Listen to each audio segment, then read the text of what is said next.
I know from personal experience it can be tough to transition from a student nurse to a professional nurse. I remember when I started my first job in the emergency room, and I sat there twiddling my thumbs because I still had not successfully gotten an IV in, and I was about to hit the ground running. Little did I know that there was such a thing as nurse residencies, and that's why I'm excited to tell you about HCA Healthcare's nurse residency program. This program supports newly graduating nursing students at the early stages of their careers. HCA Healthcare's year-long nurse residency program helps first-year nurses transition from the classroom to working in the field with confidence. Plus, nursing residents get access to a range of opportunities to learn from specialists in various areas, such as ER, critical care ICU, and surgical services. And there's a variety of other great benefits. Learn more today at careers.hcahealthcare.com/residency. Again, that's careers.hcahealthcare.com/residency. HCA Healthcare is an equal opportunity employer. Welcome to the Nurse Leader Network podcast with your host, Chris Racinos. Wherever you're going on your nurse leader journey, we're here to help you get there. Welcome, everybody, to the Nurse Leader Network podcast. I'm your host, Chris Racinos. So, there's been so much work done this year around addressing burnout in our staff. We have heard that the Year of the Nurse is now going to be extended to 2021, and there's all kinds of initiatives. I actually just signed up with the American Nurses Association to begin looking at how to address burnout in clinicians. But there's one question that I don't see on the top of minds, and that is really, how do we address burnout in leadership? So today's episode is going to address burnout in you, the leaders that are listening. So stick around. It's going to be an episode you don't want to miss. All right. So in today's episode, we have Tracy and Michelle from the Missing Logic. Welcome, ladies. Oh, welcome. Thank you so much for having us on your podcast, Chris. Yeah, we're excited to be here. So let's start with you, Tracy. Tracy, tell us, how did you go from graduated high school, you got into healthcare? How'd you go from that to what you're currently up to with the Missing Logic? Oh, well, sure. Yeah, I actually had a very dear friend of mine who was in a terrible car accident. And she was intubated on a ventilator, actually almost lost her life when they tried to remove her trach. And I was by her bedside a lot. And that's where I got exposed. And I'm actually a respiratory therapist. So that's where I first got exposed to respiratory therapy. And I thought, I could do this. I think this is something I could do. And that was really my entry into respiratory therapy, right? And then I met Michelle at hospital orientation. And we were actually orienting to a very large hospital. And we were sitting in this big, huge auditorium with, I don't know, there was probably maybe 50, 60 people there. And they said, stand up and shake the hand of the person behind you. And I was that person, and we like to say we've been shaking hands ever since.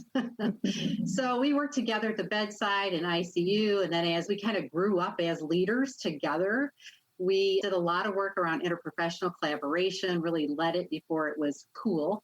And we had the great fortune to work with a nurse mentor, and she developed a model for healthy healing work cultures, and we implemented that model and took it out across the country. And that kind of was really what got us excited about working with organizations to create healthy work environments, working with leaders. I've worked with leaders all across the country and helping them to create these healthy work environments and support interprofessional collaboration. And so that's really kind of how I got here today in working with healthcare leaders, again, in healthcare organizations across the country.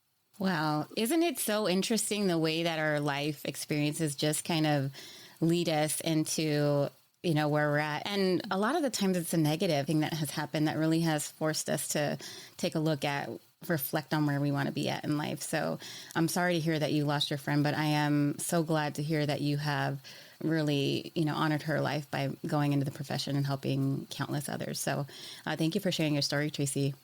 Sure. Michelle, let us know. So we know you guys met, but tell me how you got into healthcare. Well, how I got into healthcare, going back to the high school days, since you brought it up, Chris, I love it. is I was a junior in high school and I got called out of a room by a teacher and I thought I was in trouble. And it ended up being a guidance counselor. And he told me I was one of 3 high school students that was selected to start a co-op nurses aid program. And the first words out of my mouth were, I don't want to be a nurse. And he really encouraged me to think about it because I did like biology and science. And I went home and I talked to my parents and thought, hey, you know what? This is a great way to get my foot in the door and just see what's going on in healthcare. And I did that. And when I actually was trained as a nurse's aide and saw what nurses did, I was sold. So I went into nursing. And then through my nursing career, I met the mentor that Tracy mentioned, Bonnie Wisork. She was actually my instructor my last year in nursing school. And I always had a passion for interprofessional collaboration. I did my master's thesis in nursing on nurse-physician relationships. And that was just a passion Tracy and I shared. We shared healthy work cultures and collaborative practice. That's been our jam for many, many years. What first led you both to really understand what interprofessional collaboration is? What was it about that piqued your interest? Well, I think for me as a respiratory therapist, I knew I had so much to offer, that I had a much deeper scope of practice than many knew or understood, because we only know what we see on the surface. We don't see the critical thinking, the judgment skills, all of what every clinician brings to the bedside. And so I just really felt like it was kind of unknown, right? And when we started to work together, when Michelle and I started to work together really at the bedside, really took an interest in understanding each other's scope of practice, I realized I had not a clue about the nurses and the human response. Like, I never knew that part of their scope of practice. I saw them do a lot of the technical things I could see with my eyes, but I really didn't know that they were supporting patients in that way and that the depth of that, right? And how it really differentiated them. So I think learning those things really stimulated me to learn more about the other professions and to really be an advocate for it.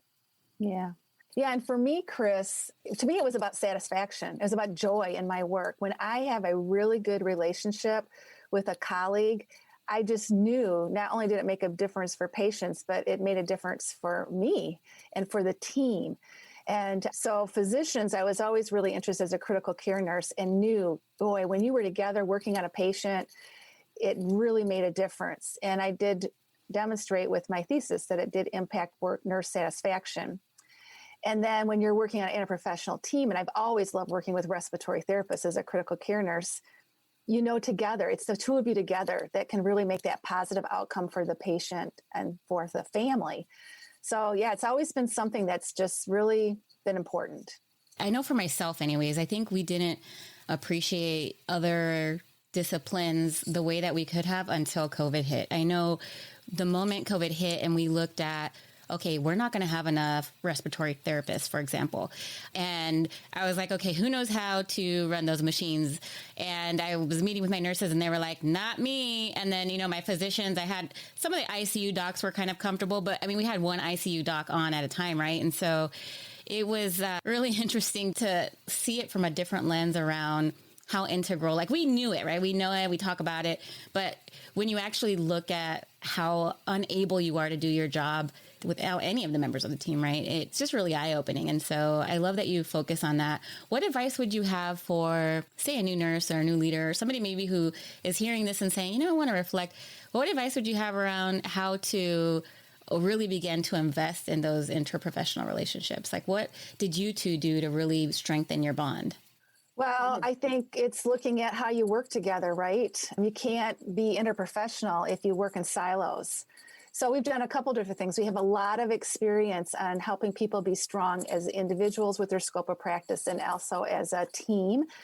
And it could be doing things like interprofessional rounds. Like Tracy and I were doing interprofessional rounds before even anybody was talking about it. And I said, we should have published that years ago. But we also know that you have to come together in a sustained infrastructure. So some sort of council infrastructure. And I think we've all seen organizations really lean heavily on nursing councils, but really they should be interprofessional. So that's another thing that I think is really significant. Tracy, Yeah. would you Yeah, I would agree. I think the infrastructures bring you together in a different way, away from the bedside. When you're in the moment, your focus is on the patient, right?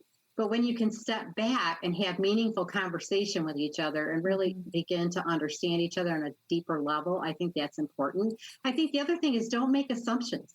Don't make assumptions about other disciplines. Really take an interest and be curious about them. And then the other thing is to be able to speak and articulate your own scope of practice. So advocate for yourself and the critical thinking that you're doing. You brought up the ventilators. There's a lot more to running a ventilator than turning a knob. Oh. Right? Absolutely. It's a very complex piece of machinery, right, that's supporting a human life. And there's a lot of things to be monitoring and looking at. Every time you make a change, it can change something else. So again, just really being curious and asking and not making assumptions. I think from an individual perspective, just starting out that way is just so helpful because people appreciate it when you ask. Tell me why you did that. Tell me what your thinking is behind that. And teach each other, just teach each other. Yeah. For those of you who are listening that are on your magnet journeys, or for those of you who are overseeing magnet rules, I think there's a huge lesson here around working in silos. And for magnets, shared councils are phenomenal and we can do better. So let's see you all put some interprofessional shared governance councils in there. We're imploring you. I'm a PhD candidate studying interprofessional healthcare studies. And what I'm studying is professional and interprofessional identities within shared governance council structures. So do they have both a professional identity and an interprofessional identity? That's part of my research. Oh, yeah. I can't wait to see the outcome. When are you going to be done? I hope by the middle of summer. Okay. That's my goal. Okay, very awesome. Very cool. So you two at Missing Logic have really put the leader at the center. You really have done a lot of work, really focused your work around the leaders. Tell me why that is. Well, I think the whole world has had their eyes on clinicians, right? And rightfully so. I mean, clinicians were burned out before we got to COVID. And now just the unprecedented stress and challenges that they face, they certainly need somebody to have their eyes on them. But what Michelle and I became aware of is who's looking out for the healthcare leader. And behind every clinician is a leader holding them up.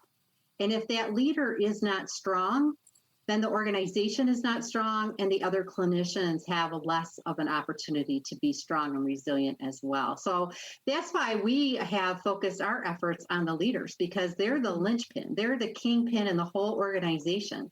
And without them really truly understanding how to fully develop their resilience, how to thrive within their roles, and how to be their best self at work and at home, it's really difficult for them to lead the clinicians down that path, right? Or to create an organization that is a healthy healing organization that honors well-being and resilience, that really creates that environment where individuals can thrive and be connected to their purpose and really live out their passions as clinicians. So that's why we're focused on leaders. Mm-hmm. I really appreciate that because I've worked in countless organizations and I've witnessed countless organizations really and wholeheartedly talk about the importance of taking care of yourself, especially as a leader. However, sometimes our actions are very different than our words. So we'll say that it's super important that you take care of yourselves. We really want that. But then when it comes to maybe asking for time off or establishing some work-life boundaries around I'm off on weekends or I'm not staying until 7 p.m., I see that's where we start to slip. And it could be like a very insidious slip, right? It's like, oh, well, I'll just stay an extra half an hour today. And then it goes to 2 hours. Yeah. And then before you know it, we're back to working a 60-hour work week. And so I think it's an absolutely important thing to really discuss because we as leaders have folks looking up to us. And if we are not managing our wellness, we can't expect them to. We got to practice what we preach, right? Yes, definitely. Yes. And we've lived it. Right, Michelle? We have. Yeah, we've lived it too, where you say one thing, but you do another. Yeah, I know. I still do that with my kids. I'm like, no chocolate cake for you as I shovel the chocolate cake in my mouth. And I don't know if it's really because I don't want them to have the chocolate cake or if I just don't want to share. But yeah, absolutely. So you have done something that's really revolutionary around creating this framework, this model to help address burnout and really help address the mind-body connection and our balance. Talk to me about it. The listeners would love to hear what you all are working on. What does that framework look like? So yeah, we have a framework we call the dynamic balance effect, and it has 3 different pillars to it. And it really emerged from all of our work and the need for leaders to have help right now. And so we just kind of took everything that we've learned over these 30 years and put it together. And dynamic balance is what's really critical for leaders right now. So it has 3 different pillars. And one is that it has personal alignment. So it's really important that they're personally aligned to their vision, their purpose, their goals. And what we find, Chris, is leaders don't take time to sit down and even think about that. Or it was 20 years ago when they first got their first management. So we really focus on that. And then we also have a pillar of mindful choices. And in that, we really help them look at the choices that they do make and that they are connected to their values, things that are really important to them and their identity. So we revisit all of that with the leaders as well. And then sort of our secret sauce of our dynamic balance effect framework is what we call polarity intelligence. And this is helping them realize that there are tensions in their lives that are always going to be there. And so we bring that to the forefront and we help them identify what they are and help them to really create their own way of having a strategy to manage these tensions. So it's a very dynamic framework and they are really resonating with it. Tell me more about the tension. So when you say you help them identify tensions that are always going to be there, what does that look like for individuals? What do you see as common tensions that are always there? Sure. So the tensions are also sometimes called polarities, right? So they appear to be opposite, but they're actually interdependent. So when you think about work-life balance, work and home, our work life and our personal life are interdependent. We need both in order to really have a thriving quality life, right? And so what we teach them is how that relationship works, because every polarity works the same way. Every tension acts exactly the same way. So it doesn't matter which one you're managing. Once you learn to manage it, you can manage any of the tensions. Other tensions are, we mentioned this earlier, self and other. Right now, leaders are really focused on caring for their team and focused on making sure the team is strong and the team has everything they need, and they're neglecting themselves. And what happens is it's predictable. When you overemphasize one of those poles, like others, to the neglect of self, it's 100% predictable that over time, and it's hard to tell exactly when it's going to happen, but you're going to experience the downside of that.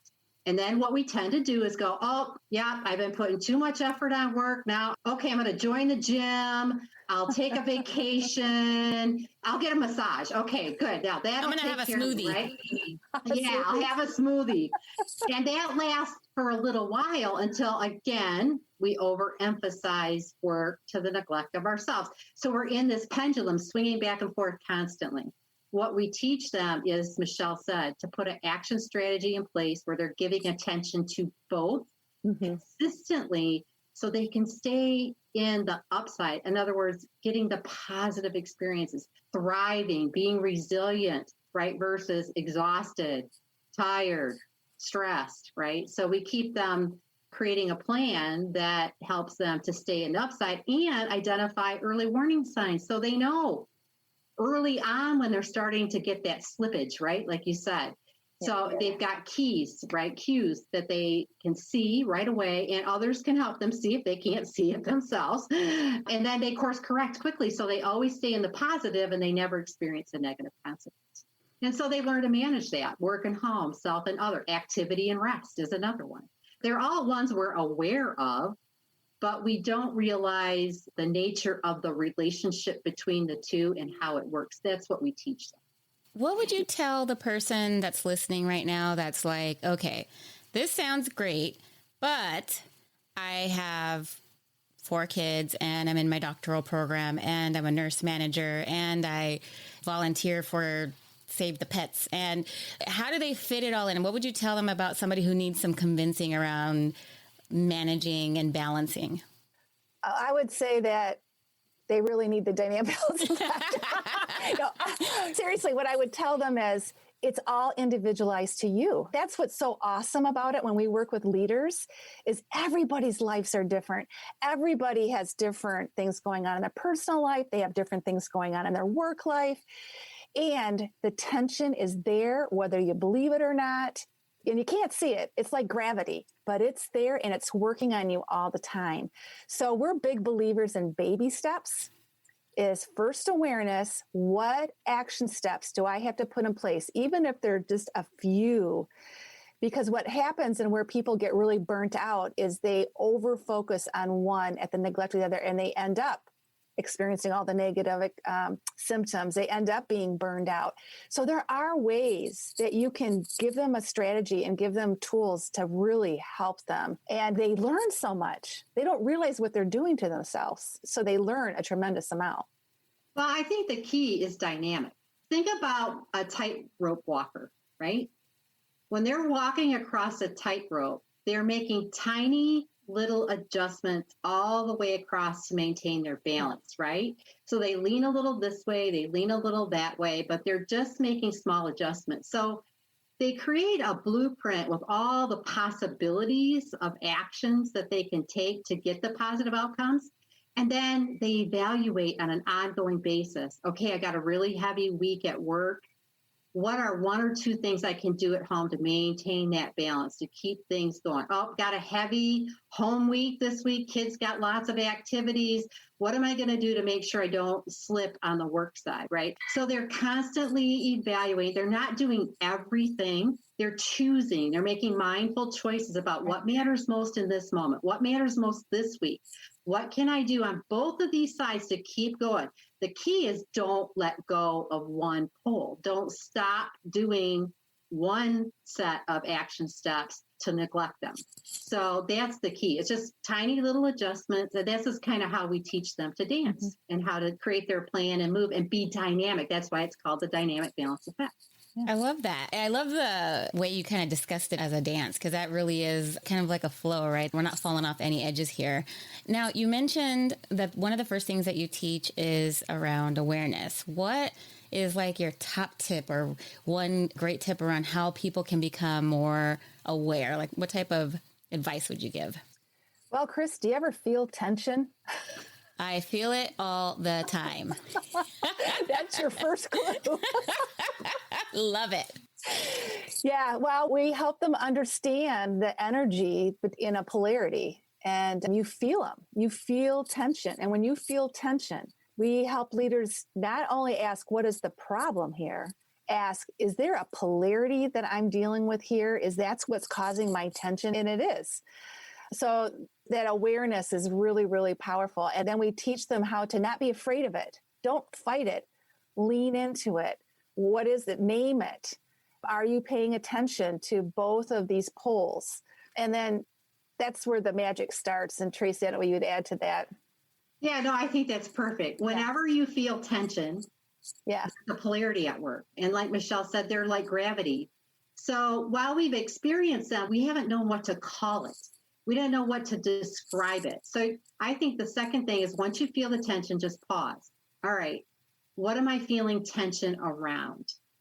Right? And then what is the opposite of that? Because that is typically what you're fighting against, right? When, as a leader, sometimes another key polarity can be mission and margin, right? And we can feel the tension between serving and being responsible financially, right?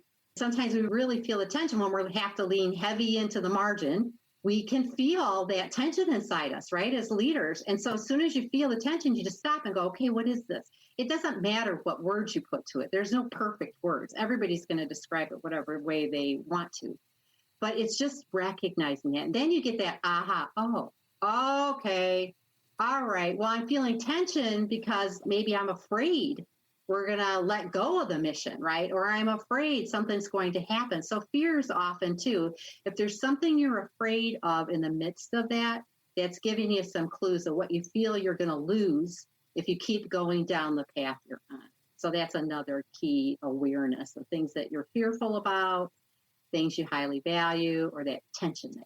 Yeah, that's interesting. I can see how really looking at what you're afraid of. Because when I see nurse managers, when I meet nurse managers, I think one of the things that they're really afraid of, especially when it comes to margin and finances, is their knowledge base. It's not something that they were taught or, so they just don't feel competent in that area. And that tends to be a reason why I see a lot of them shy away from it, because they can't articulate maybe what the needs are or why it looks the way it does.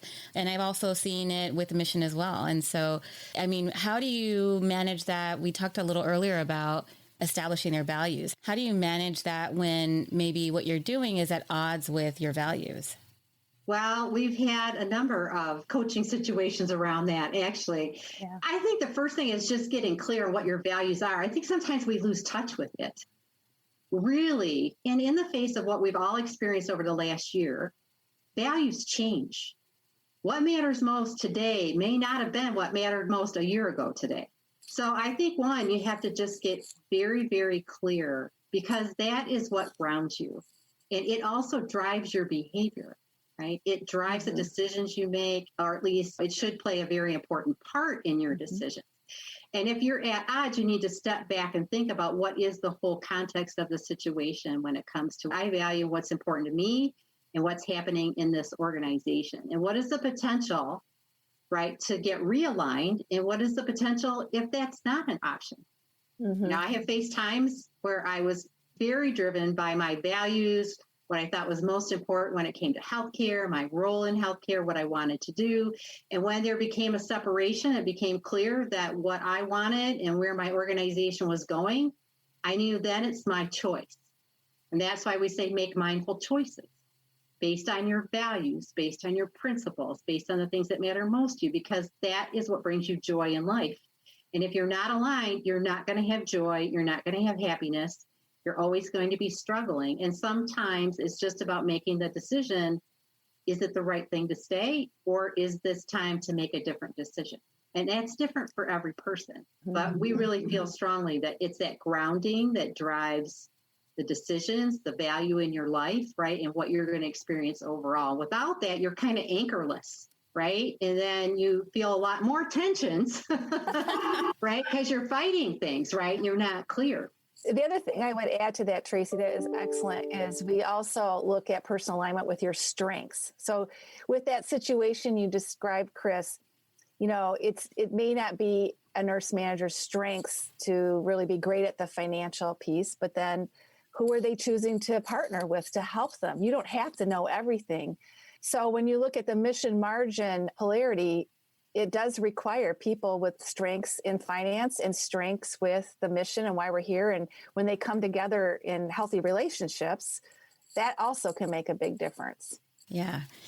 I recently worked with an individual who had those issues around values. It reminded me of a toxic relationship, right? Like a domestic violence type of relationship where this person had such a difference in values in terms of where they worked and where they were, yet she was so uncomfortable with change, even though the change would have been great, that it was just a huge barrier for her. And in trying to help her sort things out, I found a ton of articles and research around, we'd rather be comfortable with negative things than have any type of risk to go into something positive. And I can say everything that I've ever risked something for has always ended up being either a lesson that I needed or the absolutely right thing.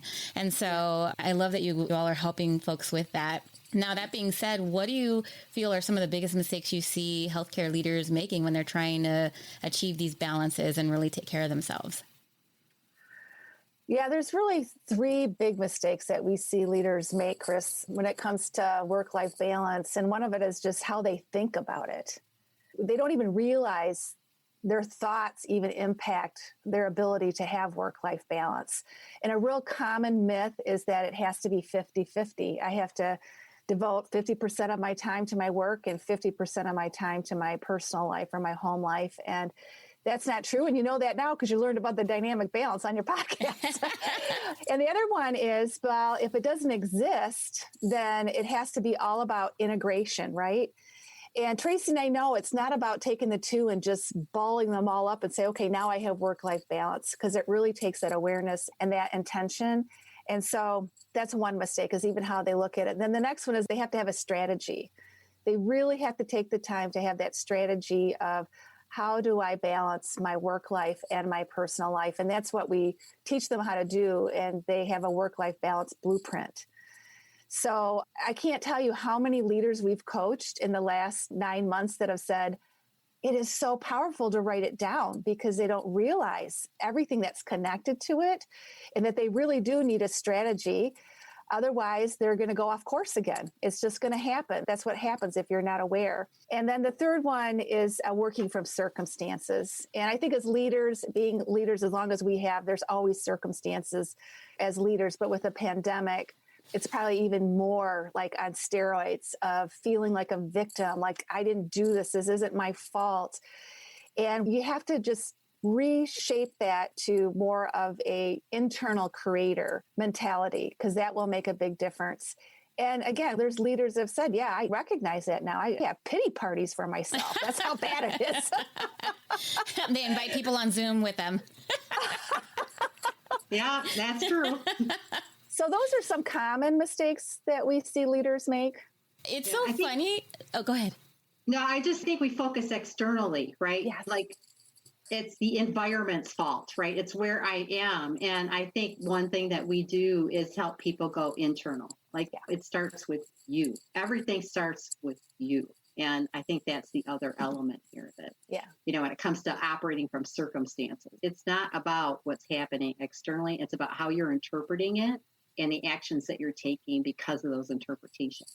Yeah, you can't control the external. You can only control the internal. And the way I recently started, and it was so funny because I was like, I need to figure out how to fit it all in. And I was with a couple of mastermind folks of mine, and they were like, it's a choice. Like you can't fit it all in. You have to choose what you want to do. And so the advice I got was to start with like positive affirmations and visualizing like where I wanted to go. And I was like, oh my God, that is so hippie. There's no way that I'm going to be doing that, nor that it will work. But I was like, I'll give it a try. And lo and behold, you'll see like on this wall back here, you see on the little wall back here, I actually have my positive affirmations on my wall. So every day I sit and look at them and then I kind of read them to myself around, you have a choice and you are these things. And it's been really, I got to say, I didn't believe that it was going to work at all. And it has really transformed the way that I view things in terms of circumstances and really things not happening to you, but how you roll with the punches. I want to go back to, you made a comment and I was just kind of like laughing to myself around strategy. And it's just so interesting to me how as leaders, we function off of strategy, right? I mean, we make these goals. That's how we get these organizations where they need to go. We're really great at planning it. But then in our own lives, like that knowledge has just like totally gone out the window. I recently used that wheel of life circle, decide, okay, where am I doing good? And I had hit all the nail on the head on all of the business aspects and all of that. And then I was like, when was the last time I went out with my husband on a date? And I was like, 2018 or, like it was some crazy, like my husband's like, I told you. And it was like, okay, I need to put a strategy around this. And so my strategy at that point was, let's go on a date tomorrow or whatever. And then we went on one date and then we didn't have any more dates after that. And I was like, okay, that's not strategy. I actually have to be intentional about it because it's that easy that it just slips off when you're not like monitoring it the way that you would monitor a metric at your job. And so I love that we are so good at strategy at work. And then when it comes to home, sometimes we act like we don't know. Well, we're achievers, right? Most leaders are high achievers, right? And they're set out, right? They've got a mission in mind and they're going to make it happen, right? And we're really good with that. So I think it is so important. And you said the key word, which is intention. And that's what we teach leaders to do is live an intentional life. Do everything with intention, right? And when you do that and you're kind of monitoring your life and the whole of your life, you're going to have a much more, right, robust, quality, complete life because you're giving attention to those things. And we tend to be doers, not beers, right? And so one of the things that we help people do is stop doing so much and start being a little bit more, right? So to your point, getting in touch with ourselves, right? Positive affirmations, just being quiet, journaling, just taking the time to just be because that's when we can be more creative, right? When we can bring more of ourselves. Like we get downloads. We call them downloads from the universe, right? You get ideas and you get refreshed, and leaders need that in order to really give everything they want to give in the doing part of their life, right? So to your point, we spend quite a bit of time on identity and beliefs because of what you said earlier, right? And people kind of like, what? I'm like, wait a minute. Do what? But the truth is, you won't change what you're doing unless you change who you're being. Yep. Right. So it is a choice. And who do I need to be? In other words, do I need to be committed? Do I need to be responsible? Do I need to be more caring or compassionate? Who do I need to be to get these outcomes that I want? Because I clearly don't have them now, which means I'm not being who I need to be to get them. So we spend quite a bit of time. I love that. I read a book a couple of days ago, actually, and it was a guy who said, I can predict your future with like a 99% accuracy if you tell me how you spend your day. And it's so true, right? What you do today is what you will see, what manifested, right? And so if today you're not taking care of yourself, you're not setting a good example for your people, today it has to be done like now. You can't wait till tomorrow because tomorrow never comes, but you can tell exactly where you're going to end up, whether you're going to be burned out or stressed out or successful or have a team that leaves because that reflection wasn't there. And so everything that you ladies are talking about is just so important. Can you imagine the world if every single one of our leaders, especially in healthcare, took like 4 hours out of their week to really just reflect on what needs to happen, on new solutions, on different ideas, on just taking care of themselves, not even related to work? We would have a whole different world, I think. Oh, yeah, we would. That's what we're after. I love it. I love the change makers. Yeah, we're going to transform healthcare one leader at a time. Love it. So you work with individual leaders. You also work with healthcare organizations? Yeah, we do. Actually, we have a whole nother framework for healthcare organizations, and we call it the H2O framework, but it's a healthy healing organization framework. And that one has 3 pillars as well. It has people. So, right, every organization, the foundation of the organization is people. So it's really helping them, right, have strong relationships, to be strong, resilient, balanced individuals. So we can apply the dynamic balance effect to the people in the organization to strengthen everybody. And then the other is processes. So we like to make sure organizations have, right, the tools, the processes, the infrastructures in place that they need to help them be a healthy healing organization. What's inhibiting you? What's strengthening you as an organization?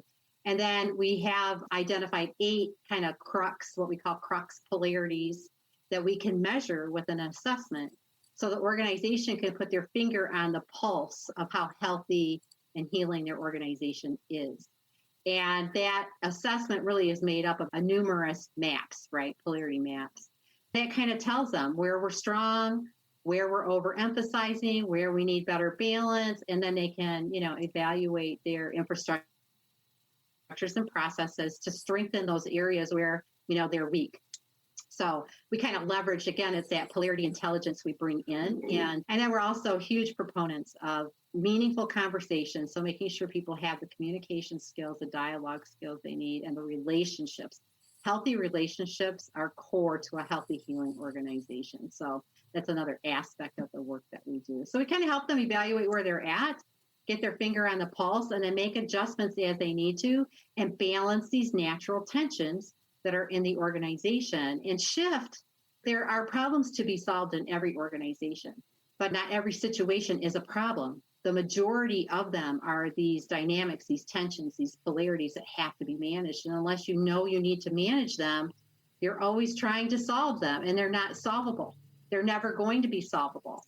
And so if you're doing that as an organization, you're swinging on the pendulum just like an individual would, right? You go from focusing on the margin to focusing on the mission, focusing on patient experience to focusing on the clinician experience. We overemphasize, right? Or if what we have in place isn't as effective as it needs to be, then we're not getting the outcomes that we want, and we don't get to that higher purpose that we're after. So that's what we're trying to help the organization at large manage, while the individual manage their own personal polarities, right, that they have. That's great because it's something that's so common in healthcare. It's true. You see, we tackle and are always putting out the fires, right? So whatever that fire is, we're going to tackle it. But then at what expense? What is it that you're putting all your resources into one area? And yes, you may improve that, but then now what, right? We work on patient satisfaction, and then how does that impact access or whatnot? So, I mean, that's great. Yeah. Now, you have 2 programs that are upcoming. Talk to me about those. Yeah, so the first one is I have developed a self-study, Chris. It's been so great working with leaders, and we're always asking, what else do you need? What else do you need? And they really want self-study. So we have a self-study program coming up. It's going to be available the beginning April 19th, and it's caring for others without neglecting you, which we've talked a lot about on your podcast. And then we also introduce leaders to our coaching programs through the Work-Life Balance Bootcamp. And it's just like that foundation, understanding. They walk away with the blueprint, and we're offering our next one on May 17th. And they will be available on our website, missinglogic.com/new-events. And so people can go there and check it out. And we would love to have more leaders. We know there's a lot of leaders out there that could really benefit from this and work with Tracy and I. There's a lot in the dynamic balance effect framework. And it can seem pretty overwhelming for a very busy leader, right? Somebody who's got, to your point, a full plate already. So we've sliced off components of these to teach people slowly, get them exposed to what clarity intelligence is, how these tensions work. And we help them just very slowly before we get them involved in the bigger, larger program. So it kind of helps them ease in, right? Little bits at a time. I always love the concept of a boot camp. I always host a boot camp when it's like powerful information that you just need to get in there. Now, folks are interested in hearing more from you. They can check out your podcast, the Missing Logic podcast. Where else can they find you if they'd like to reach out? Well, we're on LinkedIn. We have a LinkedIn page for Missing Logic. We also have our personal LinkedIn profile. So we'd really welcome people to follow us there. And then we have a private Facebook group for the resilient and balanced healthcare leader community. And we have leaders from all over that join that just want to stay connected in the things that Tracy and I are doing and talking about. And we also have a Missing Logic Facebook page and a Missing Logic Twitter. So those were the places we show up. Awesome. Thank you. It has been fantastic talking to you. I feel just relaxed already knowing that the information's out there. I know, right? I'm going to be checking out Missing Logic in their Facebook group. But it has been fantastic having you on. I'm super thrilled. I keep doing the work that you are doing. It really does start with you. And so the work that you guys are doing, the ladies are doing, is just really fantastic. And so happy to see that you're focused on leaders, because a lot of times we're only focused on our frontline. So this is super special to me. It was amazing having you on the show. And then to all of the listeners, we appreciate you. We hope to see you on our next episode. It was great chatting with you too. Oh, thank you so much. It was so much fun. Yeah, thank you, Chris. Thanks.